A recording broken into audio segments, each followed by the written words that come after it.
Hello, my name is Kristen Fanning. Today's date is April 18th, and I'm going to present to you cases 3 and 4. Oh, hello, Tom. How are you? I'm okay. How about yourself? I'm doing fine. Please, have a seat. So, to go over the stuff from your last visit, you complained about severe pain in your right big toe and had trouble putting weight on it, just like what I'm seeing today. And that indicates that you have gout. I wanted to see you today to discuss your blood work and your analysis. Alright. Your plasma urate is elevated at 10.5, while the normal value should be less than 7. And your urinary uric acid is lower at 215, with the normal value at 413 plus or minus 78. What does that mean? You might also have a problem with clearing the uric acid, and instead it's building up in your blood.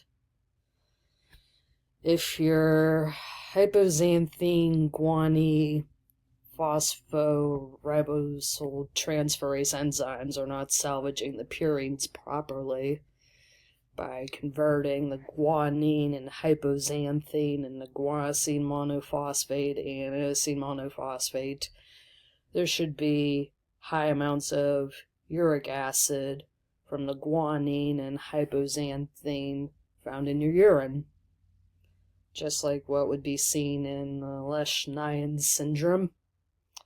Plus, you would have had some neurological issues.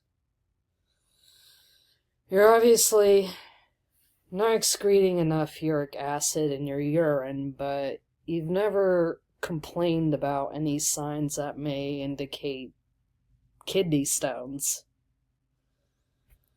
There must be a way that you're overproducing purines. What's your diet like?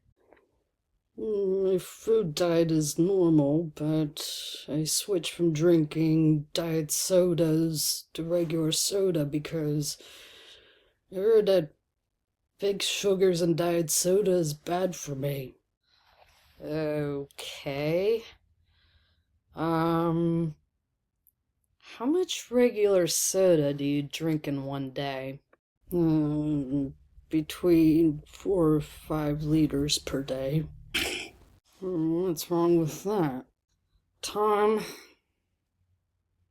well, I understand your intention. What you're doing is likely the reason why you're building up the levels of purines and eventually uric acid. Regular sodas have high fructose corn syrup as their primary sugar. When you consume a lot of fructose through your sodas, it's decreasing the amount of ATP, adenosine triphosphate, your energy carrier. The phosphates are removed to where it's a monophosphate, and its ammonia group is removed to make inosine monophosphate, hence it produces purines, which are then broken down into uric acid. Hello, Mary. How are you today? I'm not gonna lie. I'm very tired. I understand. Please, have a seat. Make yourself comfortable. This has been going on for 6 months. I feel tired and weak. I understand. You had shortness of breath after walking several blocks, mild diarrhea, numbness and tingling in your lower extremities, and loss of balance while walking. But I know it can't be neurological or cardiovascular. I know my lifestyle. no history of black or bloody stools or other blood loss. You have tachycardia at 110 beats per minute at your last exam, but you had other normal vitals. I noted pale conjunctivus and a beefy red tongue with loss of papillae. According to your cardiologist, your heart has a rapid regular rhythm with the grade 2 to 6 systolic murmur at the left sternal border, as your neurologist noted, decreased sensation to light touch, and vibration in the lower extremities, but no depression. I wanted to see you today because the hematology consultant on call saw in your blood work that because of a low hematocrit level, he's suspecting that you have megaloblastic anemia. What does this all mean? It's very likely that you have a vitamin B12 deficiency.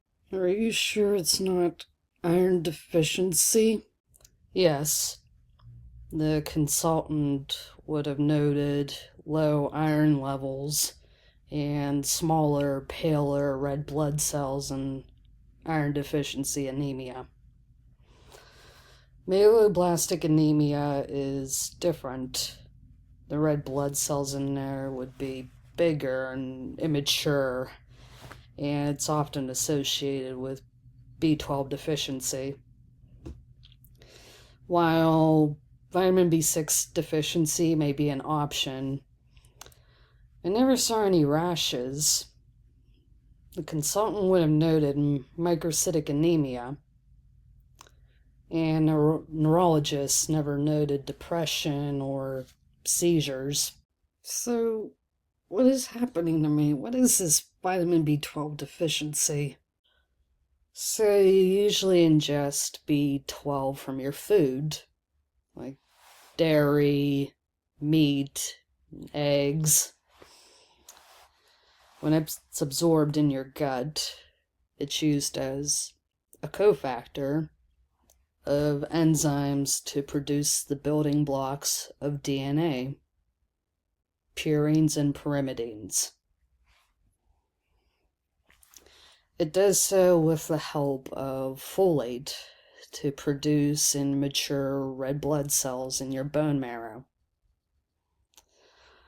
The folate gets reduced to tetrahydrofolate by a dihydrofolate reductase enzyme.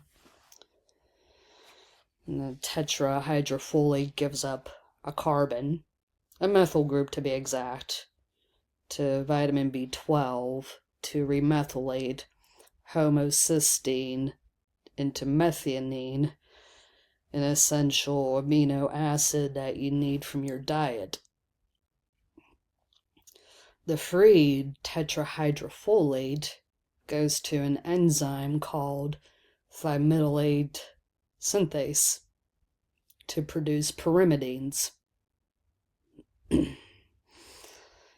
Well, it also goes to complete the ring synthesis with the formal glycinamidine ribotide molecule to eventually produce purines.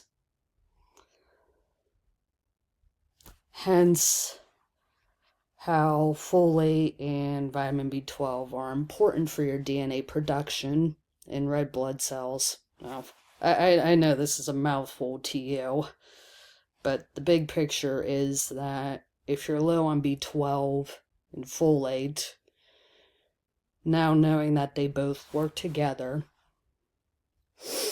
in DNA synthesis, you're not getting enough red blood cells. And it also leads to neurologic problems.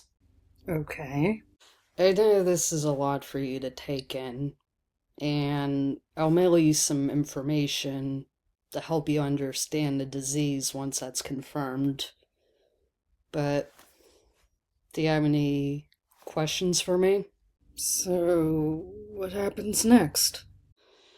Well, we're gonna need to take further blood tests to check your serum B12, folate, homocysteine, and MMA levels, as well as a blood smear to confirm it. What's MMA? Mixed martial arts? Oh no. MMA stands for methylmalonyl coenzyme A.